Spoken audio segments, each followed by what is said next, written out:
Okay, it's time for another well overdue ride video. Can't even remember the last time I did one of these, apart from the ride I went on in like September last year. Yeah, well overdue. Just had some stuff going on, so haven't even really had time to go for many rides when I've been on my days off from work, so it's been pretty annoying. I've done a fair bit of pillioning on the Africa Twin though, but I haven't really had the camera on for them. So, out on the Africa again today. Still been riding it a little bit, like commuting to work and that, but haven't actually gone on a leisure ride, if you want to call it that.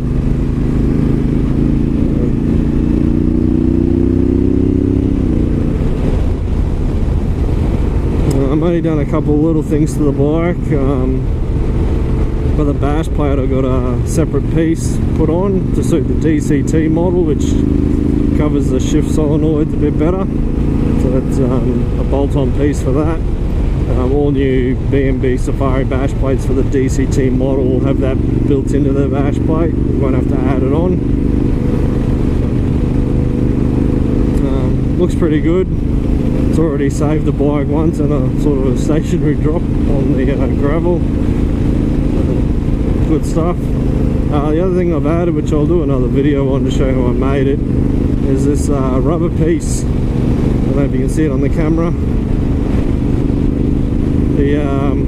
It's just a sheet of rubber. It goes behind the handlebars. It uses 4 bolts. That's to stop the wind buffeting and vibration I was getting in my helmet. Sort of certain speeds and wind conditions, it felt like my helmet was going to vibrate apart. At first I thought it was the helmet, thought it might have had the peak screws were a bit loose or something, but they were all tight. And then seen a couple other people mention that certain helmets were vibrating and that for them. So a guy in the US, I think, it might have been Europe, made this piece to go across here. I thought that was a good idea. You can actually buy them now, there's a mob that makes them, but the shipping is quite expensive for what it is, so I'll try the DIY route. It's worked for other people. So this whole thing cost me about 10 bucks for a piece of rubber and some grommets. I had some bolts laying around at home. Now I know it works. I'll probably replace them for some dome ones. They'll get a little bit better and spread the load a bit more on the rubber so it doesn't tear. So that works really well. I put that on yesterday. You can tell it sort of speeds over 75-ish, 80-ish. The rubber pushes up because it's got the wind pressure. So instead of that wind pressure coming up and hitting the peak of my helmet, sort of trapped and then goes out these little side vents out the side here. Really good DIY mod if you have that issue. A lot of people don't have that issue, but there's so many variables that go into if this wind will affect you, like how high you are, how high you are, how tall you are, what helmet you wear, what your screen setup's like. So I've got the standard screen on the Batson adjustable riser. The setup I've got now is really good. If I sit in this zone, it's really nice. You move out to the side, it gets wind blast, but it's good for the position I ride in. It's also don't get as much wind noise, so it's not as annoying on longer stretches where you just blasted with wind noise for ages without much other noise. That can't be good for your hearing long term.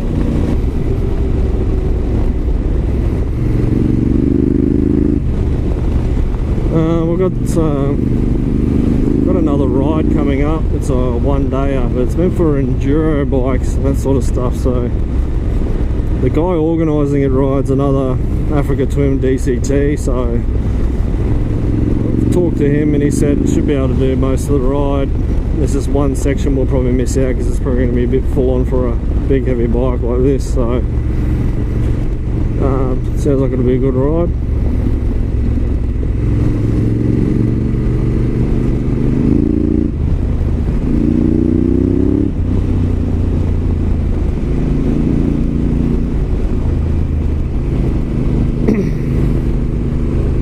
going to be up to Captain's Crossing, where I've really wanted to take this bike, but every time I've thought, oh, let's go, it rains, and it's a really bad spot to go if it's rained recently, because there's a lot of not really water crossings, but there's low areas that fill up with water and it all turns to mud, and there's no way to get around it. And I'm not going to try and pull a 250 kilo bike out of the mud, especially if I go on my own. But I've taken my four-wheel drive there. It was pretty tame for a four-wheel drive. I thought I'd be pretty fun on a bike, but on this ride that's coming up, you get to go to that place and then further along the track, which is normally private property, but they've got permission to ride through there, and that's where it gets really rough and stuff. So that'll be pretty good on the bike, pretty good test, and only being a one-dayer should be pretty good.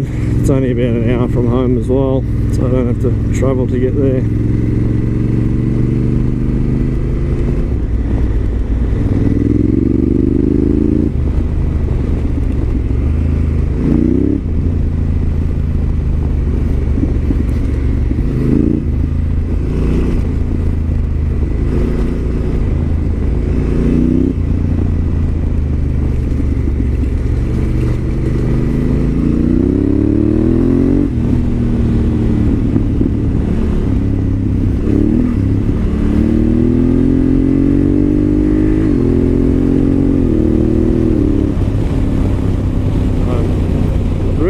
To also get the tuner put on this. I see that they've now got the EJK tuner available for this. I've only found a few people that have actually run it.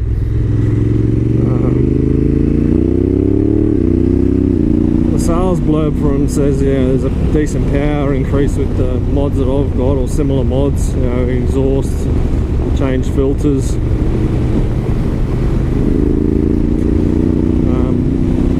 Watch my other videos, you know I've run the EJK on my WA800, which is still got. I put one on the Yamaha Bolt, so that's now gone, and I put one on the CRF 250, which is gone as well. So I'm not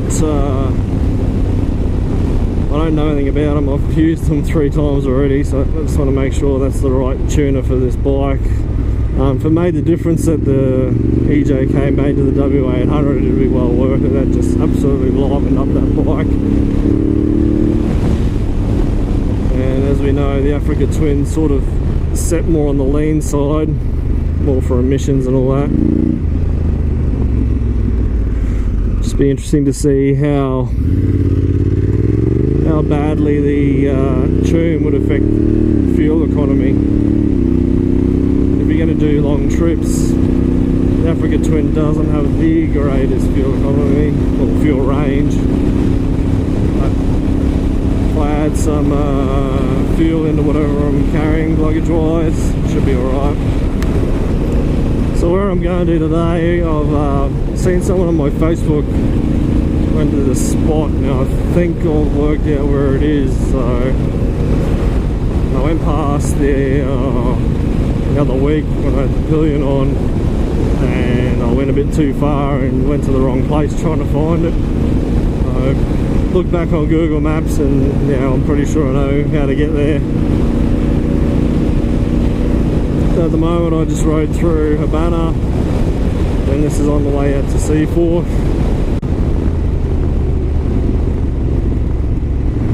Look at that view. It's a shame you actually can't get up there. It does look really nice though.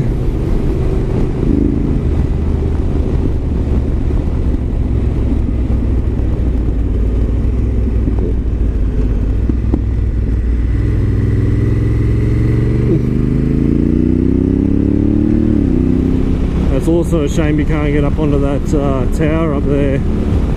That's where the TV reception comes from for the area.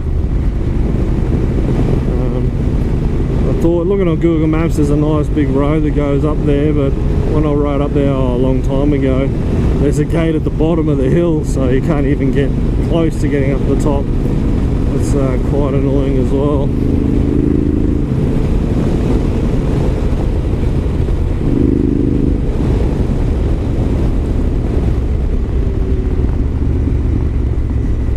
I'm looking for is a train track.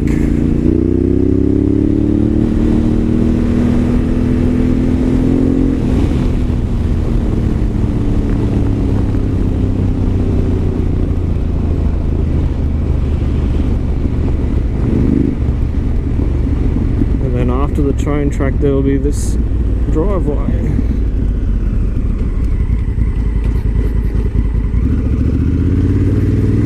Must have had some rain here last night or this morning. Actually there was a storm that went up this way last night.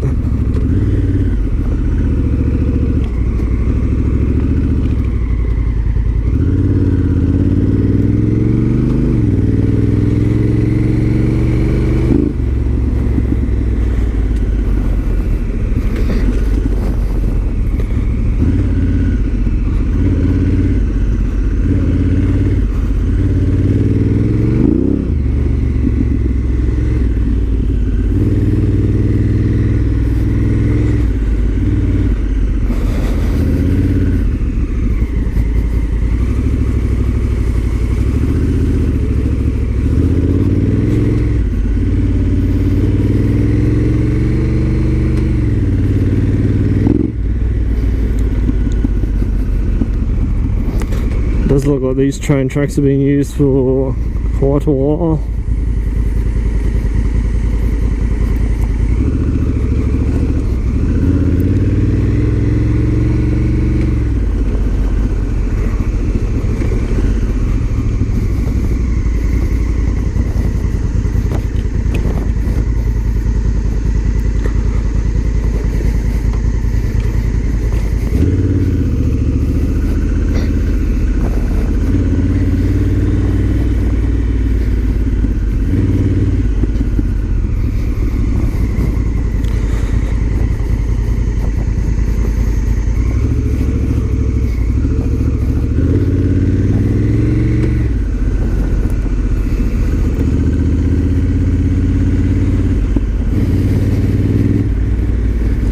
Actually going a bit further than I thought it would have went.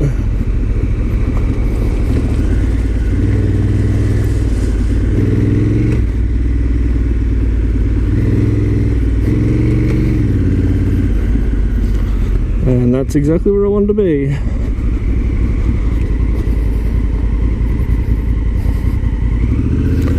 Go a bit further and I'll come back if I can't find anything better.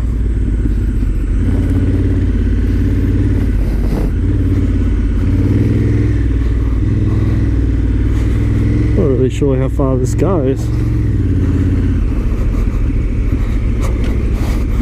God, it still feels awkward doing that.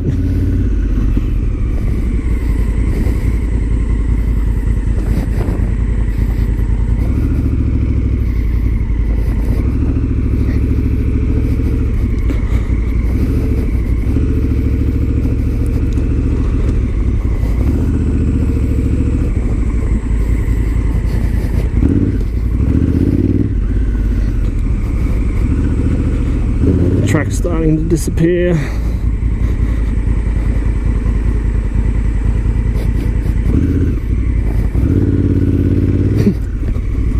Oh, that is really soft. That is really soft. That did not look soft at all.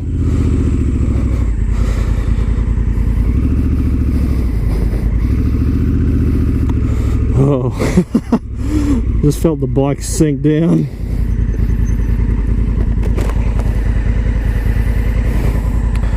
Might try and find somewhere to turn around.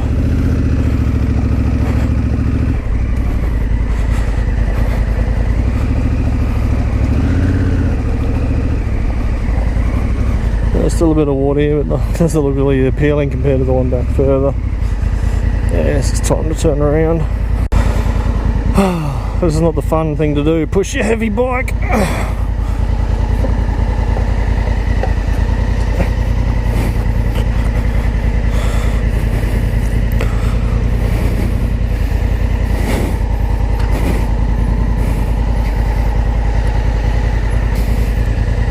It doesn't look good on camera or even to the eye, but this orangey looking dirt There's mud and it's really slippery and the bike sinks into it.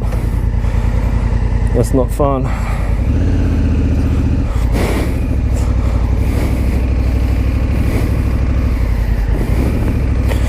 So let's go back to where we seen that Hilux.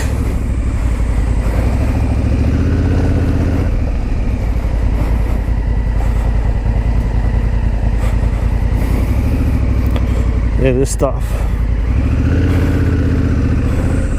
You see my tracks up here rolling through. They're really slippery.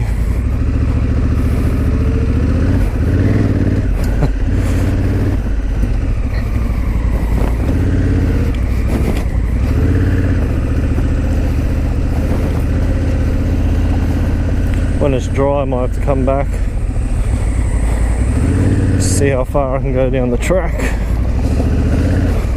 It looks like there's earthworks and stuff going on further down, so that might be where it ends.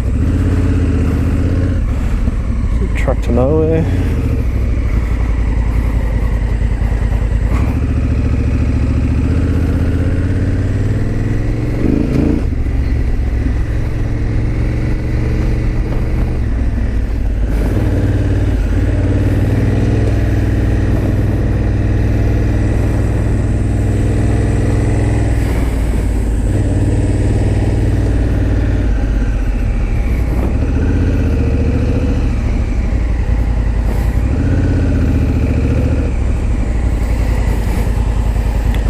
Look at that.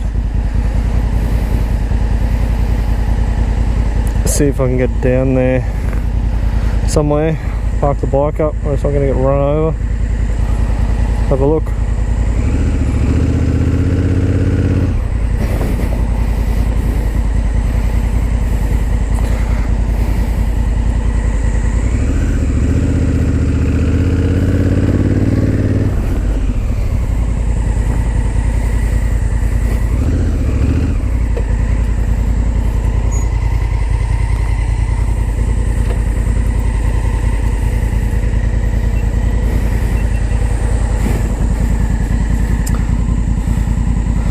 And the bike's gonna sink. Center stand time. That's a better shot. That's like a big waterhole.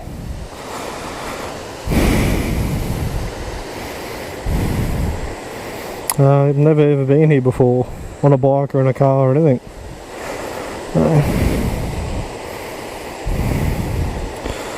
Not sure how to get down without killing myself. It's very steep here.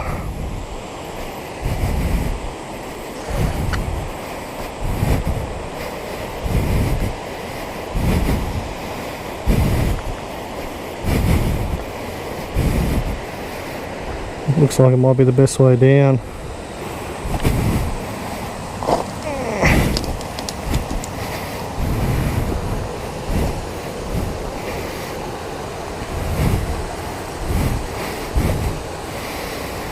Hey, adventure riding! Where will it take you today?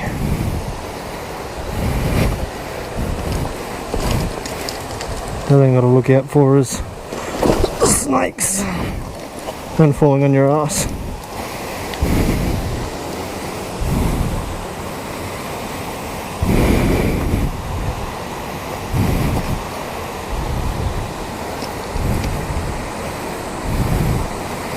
Probably not the best shoes for this. It's pretty flat foot.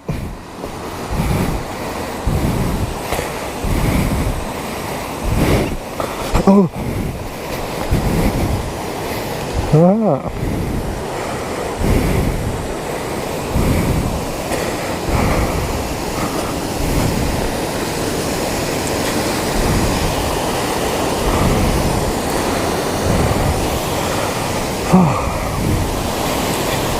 It's very hot today as well, especially when you're not moving wearing motorcycle gear.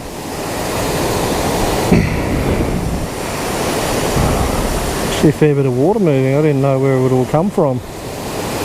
Unless all the creeks in the area flow to here. Just wash my shoe.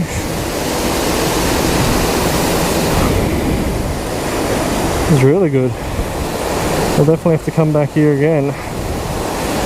Eventually. Let's try and get out of here now. without falling over. That'd be embarrassing on camera. Might end up on a fail video.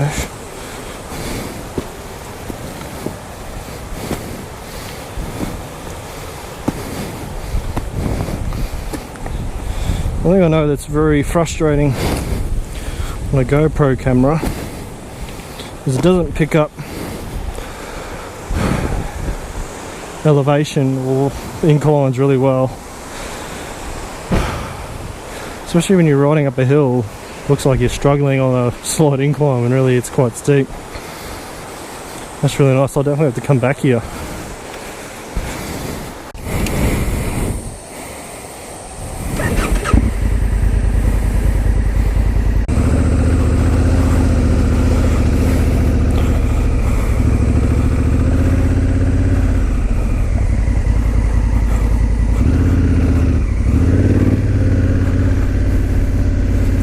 Oh well, very good.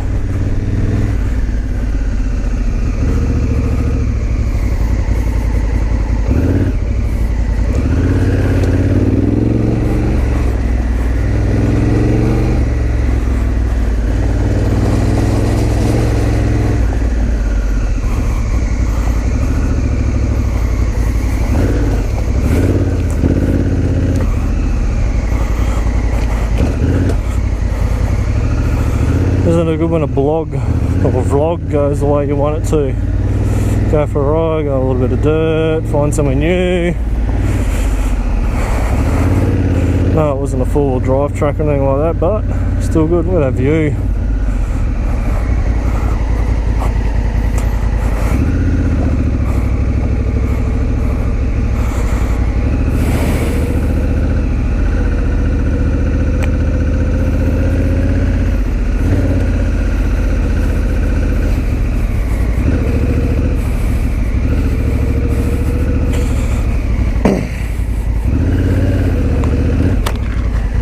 That's very soft there. The annoying thing is, 2 days ago I gave my bike a really good wash. That's going to need it again, but oh well. That's what you get for buying an adventure bike.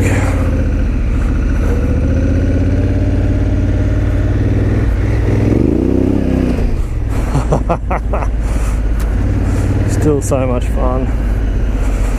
Look at that.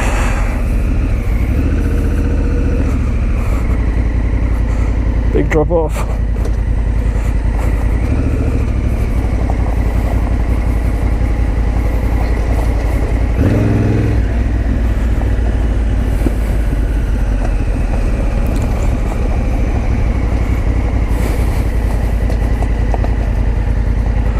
Now I'm going to go back the way I came because that's a much nicer road instead of sitting on the highway back to town.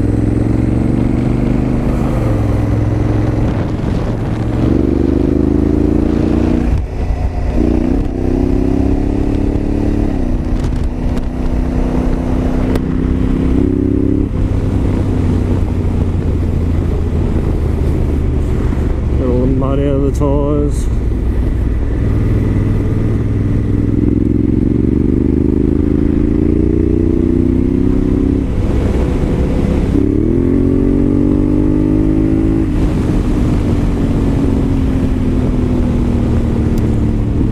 I wonder how many other little places like that are hidden around the place.